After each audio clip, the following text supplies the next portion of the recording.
കാസർഗോഡ് ദേലമ്പാടിയിലെ ഖദീജത്ത് ഷമീമ എന്ന യുവതി വിവാഹം കഴിഞ്ഞ നാൾ മുതൽ അനുഭവിക്കാത്ത യാതനകളില്ല. സ്ത്രീധനത്തിൻ്റെ പേരിലുള്ള പീഡനം, ഭർത്തൃ വീട്ടിൽ നിന്നുള്ള അവഹേളനങ്ങൾ. എന്നാൽ മക്കളെ ഓർത്ത് എല്ലാം സഹിച്ച് ഷമീമ ജീവിച്ചു.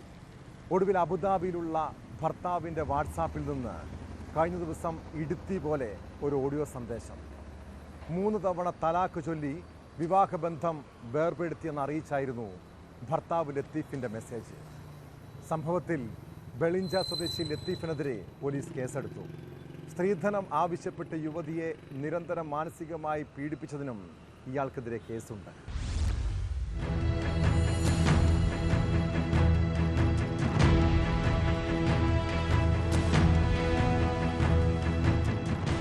ദേലമ്പാടി അൽമദീന ഹൗസിലെ അബ്ദുള്ളയുടെ മകൾ ഖദീജത്ത് ഷമീമയെയാണ് ഭർത്താവ് ലത്തീഫ് ഫോണിലൂടെ 3 തവണ മുത്തലാഖ് ചൊല്ലിയത്.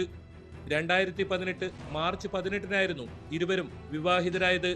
വിവാഹ സമയത്ത് 25 പവൻ സ്വർണം നൽകിയിരുന്നു.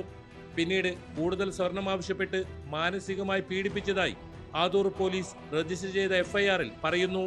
ഖദീജത്ത് ഷമീമ എന്നവളെ ഞാൻ തലാക്ക് ചെല്ലുന്നു. തലാക്ക് 1 വട്ടം, തലാക്ക് 2 വട്ടം, തലാക്ക് 3 വട്ടം. ഇനി എനിക്ക് ഇങ്ങോട്ട് വിളിക്കാൻ കഴിയില്ല. നിങ്ങൾ മനസ്സിലായോ?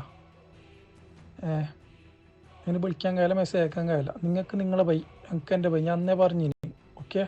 ഭാരതീയ ന്യായ സംഹിതയിലെ 85 Muslim woman protection of rights of മാരേജിലെ 3, 4 വകുപ്പുകൾ എന്നിവ ഉൾപ്പെടുത്തിയാണ് കേസ് രജിസ്റ്റർ ചെയ്തത്.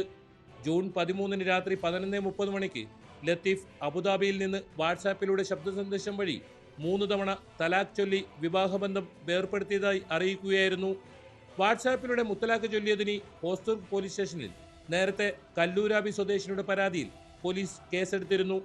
മുത്തലാഖ് നിരോധന നിയമം നിലവിൽ വന്നതിന് ശേഷം സംസ്ഥാനത്ത് രജിസ്റ്റർ ചെയ്ത ആദ്യ കേസായിരുന്നു അത്.